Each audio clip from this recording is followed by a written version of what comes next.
আজি কিছুমান কথাৰ প্ৰত্যুত্তৰ দিব বিচাৰিছো। অলপ দেৰি আগতে দাদাৰ আচলতে চালো, দাদাই ক'ৰবাত ভাষণ দিবলৈ যাওঁতে, প্ৰসংগত দিবলৈ যাওঁতে তেখেতে মোগলৰ কথা ক'লে, তেখেতে বাংলাদেশী কথা ক'লে, তেখেতে উচতনিমূলক অসমীয়া কিবা এনেকুৱা জাগিব লাগে কিবা কিবি এইবিলাক ক'লে, শৰাইঘাটৰ ৰণৰ কথা ক'লে, আমাৰ বীৰ লাচিত বৰফুকনৰ তেজ থকাৰ কথা ক'লে, বিভিন্ন কথাতে তেখেতে ক'লে আমি অসমীয়া হয়, আমি অসমীয়াৰ কাৰণে মাটি অমুক কৰিছো তমুক কৰিছো, বিভিন্ন কথা ক'লে দাদাই। তো দাদাই যেতিয়া কৈছে, দাদাৰ প্ৰতিটো কথাৰে আচলতে প্ৰত্যুত্তৰ দিয়াটো বিৰাটে দৰকাৰ, কাৰণ যিহেতু ইতিহাস খুচৰিছে, ইতিহাসৰ কিছুমান কথা জনাবলৈতো লাগিব নহয়।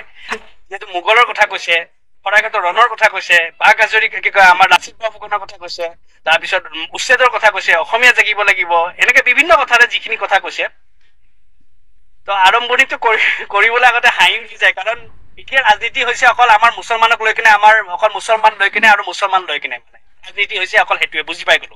কাৰণ 2016 আমি দেখা পালো ৰাজনীতি কিহৰ নামত হ'ল, ৰক্ষা কৰা লাগিব, আমি জাতি মাটি ভেটি ৰক্ষা কৰিব লাগিব, আমি বাংলাদেশী মুক্ত কৰিব লাগিব। তেতিয়াও সেই বাংলাদেশী মুছলমান চেপ্টাৰে আছিলে।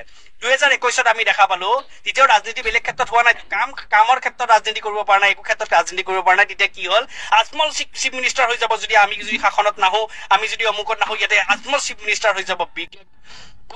বেলেগ কথা আৰু এইবিলাক কওঁতে মেলতে এইটো এটা ৰাজনীতি পাৰ কৰিলে। আৰু এতিয়া 26 এতিয়া কি লাগিব, এতিয়াও সেই একেটাকে ঘিচি বিচি কথা হৈ গ'ল। আৰু সেইটো হৈ গ'ল এইবাৰো বাংলাদেশী, এইবাৰো মোগল, এইবাৰো আপোনাৰ কি হ'ল উচ্ছেদ। মানে যাই থৈ এই মুছলমান চেপ্টাৰটো লাগিব, বাংলাদেশী চেপ্টাৰটো লাগিবই, নহলে ভোট নাপায়। এইটো একদম তেখেতসকলে খাটাং গম পাই গৈছে। কিন্তু যি হওক, তেখেতসকলে যিখিনি কথা ভাষণত ক'লে সেইখিনি কিছু সৰুকে দুটামান প্ৰত্যুত্তৰ দিবলৈ বিচাৰিছো। তেখেতসকলে মোগলক খেদাব লাগিব, আমি অসমীয়া এতিয়া আকৌ মোগলক খেদাব লাগিব। মোগল মৰি যোৱা আজি শ বছৰ হৈ গ'ল, এতিয়াও আপোনালোকে মোগল খেদাবৰ পিছত পৰি আছে। হাঁহিবলগীয়া আচলতে। এতিয়া পঢ়া শুনা কেনেকৈ আমি সংস্থাপন, আমি এই 5টা বছৰ কি কৰিলো, আমি কিমানজন ল'ৰা ছোৱালীক সংস্থাপন দিলো, কিমান আমি ভাল কাম কৰিলো, সেইবিলাকৰ কথা কোৱা বাদ দি কিনে এতিয়াও আমি মোগলৰ লগত যুদ্ধ কৰিব লাগিব, মোগল খেদাব লাগিব, এইবিলাক কথা। যদি মোগল বোলে আজি শ বছৰত মৰি গ'ল। বাৰু যি হওক, যিহেতু আক্ৰমণ কৰাৰ কথা হৈছে, বীৰ লাচিত বৰফুকনৰ নাম লৈছে, তেতিয়া সেই মোগলে যেতিয়া অসম আক্ৰমণ কৰিবলৈ আহিছিলে নহয়, তেতিয়া সেই নেতৃত্ব কোনে লৈছিলে জানেনে? নেতৃত্ব লৈছিলে ৰামসিংহ। বুজি পাইছে? ৰামসিংহৰ নেতৃত্ব লৈছিলে। ৰামসিংহৰ নেতৃত্বত আক্ৰমণ কৰিবলৈ আহিছিলে অসমত।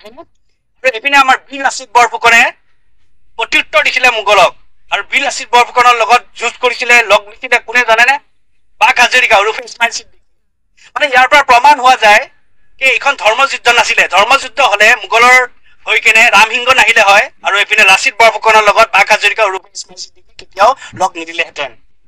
এইখন সেইকাৰণে ধৰ্মীয় যুদ্ধ নাছিলে। অলপমান ইতিহাস জানিব লাগে দিয়কচোন, এটা ভাষণ দি দিয়াৰ লগে লগে। বাৰু যি হওক, আমাৰতো একাংশ মানুহ সুখী কৰিবৰ কাৰণে এইবিলাক কয়, তেখেতসকলে এইবিলাক শুনিয়ে সুখী হব, ভোটটো আপোনাকে দিব জানো।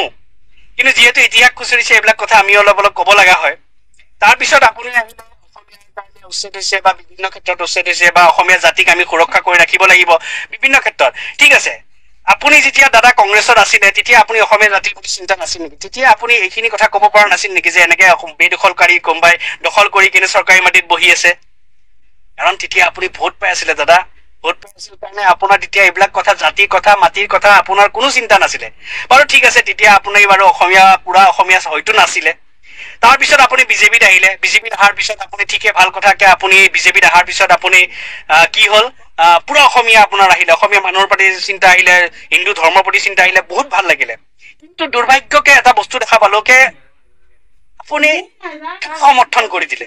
যোনখন বেলেগে কোনোৱে সমৰ্থন কৰা দেখা নাপালো। সেই অৰুণাচলে হওক, সেই মেঘালয় হওক, কোনোৱে নিজৰ জাতিক, নিজৰ ঠাইৰ, নিজৰ মানুহক লৈ বেয়া হোৱাটো কোনোৱে সমৰ্থন নকৰিলে। কিন্তু আপুনি কাখন সমৰ্থন কৰিলে? কিন্তু কাখনেৰে কোনোবা বাহিৰৰ পৰা আহিব বুলি মই কেতিয়াও নকওঁ দেই।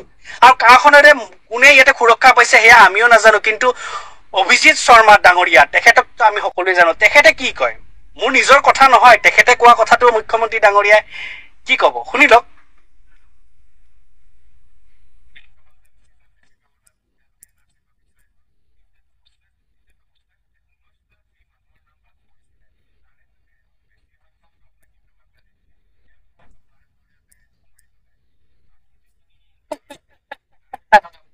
এতিয়া যদি এই অভিজিত শৰ্মা ডাঙৰীয়া কোৱা কথাটো যদি সঁচা হয়, কাখনেৰে অসমৰ ভিতৰত থকা কিছুমান মানুহে ৰক্ষণাবেক্ষণ পাই গল, তাৰপিছত জানো অসমীয়া জাতি সুৰক্ষাৰ কাৰণে কাখন বুলি কব পাৰি নেকি?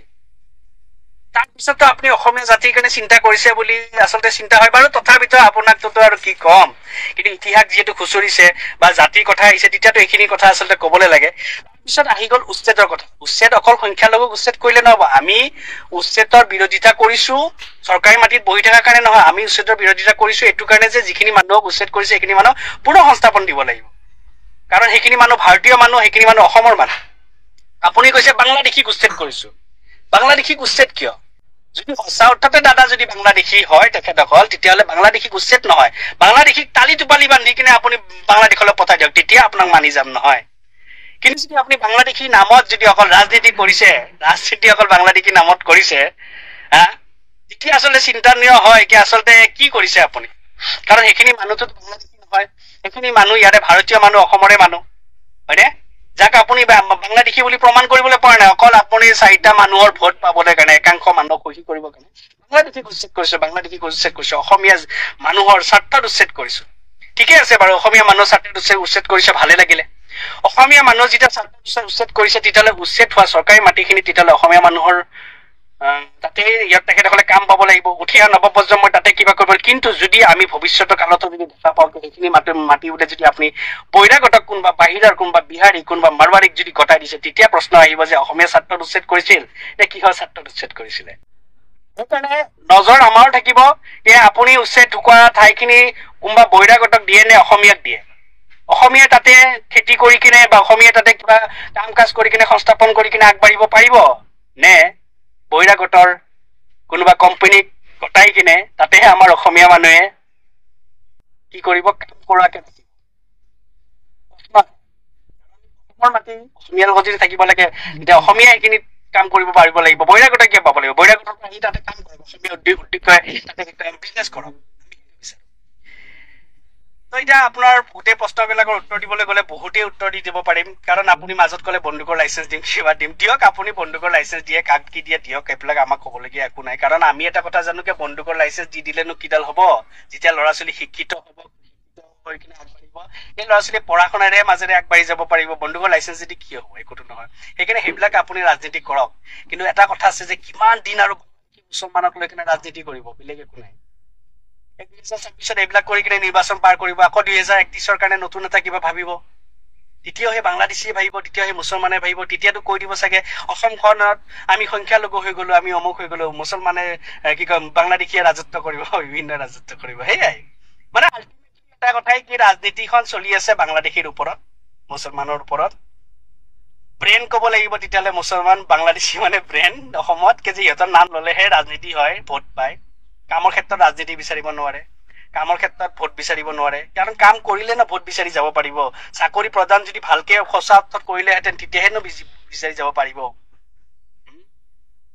দুৰ্ভাগ্য কথা। আৰু আমাৰ একাংশ মানুহ আছে, একাংশ মানুহে আচলতে এনেকুৱা আছে, এইবিলাকৰ কাৰণে ৰাজনীতি হয়, কাৰণ একাংশ মানুহ এনেকুৱা আছে যে চাউল 500 টকাত কিনি চলিম, কিন্তু মিয়াক যদি অলপমান কষ্ট দিছে তেতিয়াহ'লে আমাৰ ঘৰখন একদম শান্তিত চলিছে। একাংশত এনেকুৱা মানুহ আছে কাৰণে অসমত সেইখিনি মানুহক আচলতে সুৰক্ষাৰ কাৰণে, সেইখিনি মানুহৰ পৰা ভোট প্ৰদান কৰিব, ভোট ল'বৰ কাৰণে এইবিলাক কৰি আছে। আৰু যিহেতু উচ্ছেদৰ এতিয়া আমিও RTI মাৰিম, মাৰাৰ পিছত আমিওতো ওলাম চৰকাৰী মাটিত কোন কোন বহি আছে। অকল আপুনি সংখ্যালঘু বাছি বাছি উচ্ছেদ কৰি থাকিলে নহবতো। যদি সঁচাকে চৰকাৰী মাটিত বহি থকা প্ৰতিজনক উচ্ছেদ কৰে, তেতিয়াহ'লে প্ৰতিজনকে উচ্ছেদ কৰিব লাগিব, আৰু প্ৰতিজনকে উচ্ছেদ কৰিবলৈ আমিও সেইকাৰণে কৰিম। আৰু কোন কোন বহি আছে, অকল সংখ্যালঘুৱে বহি আছে না আন বিভিন্ন মানুহ আছে, চব বস্তু ওলাম দাদা, চব বস্তু ওলাম। কিন্তু কোনে ৰাজনীতি আচলতে দুখ লাগে, আচলতে আপোনালোকক দুখীও লাভ নাই, আপোনালোকে ৰাজনীতি কৰিছে, ৰাইজে যেনেকুৱা বিচাৰে তেনেকুৱা। একাংশ ৰাইজে যেতিয়া বাংলাদেশী অসমীয়া মিয়া অসমীয়া বুলি ৰাজনীতি কৰি থাকিব, তেখেতসকলৰ চিন্তা চৰ্চা নাথাকে, তেতিয়াহ'লে আপোনালোকেতো সেইবিলাকক লৈ কিনে ৰাজনীতি কৰিব। সেইটোতো আমি জানো, ৰাজনীতি হয় সদায় ৰাইজৰ লগতে। বাৰু যি হওক, আপোনালোকে কিমানখিনি কৰিব পাৰে কৰক, আমিও ইমান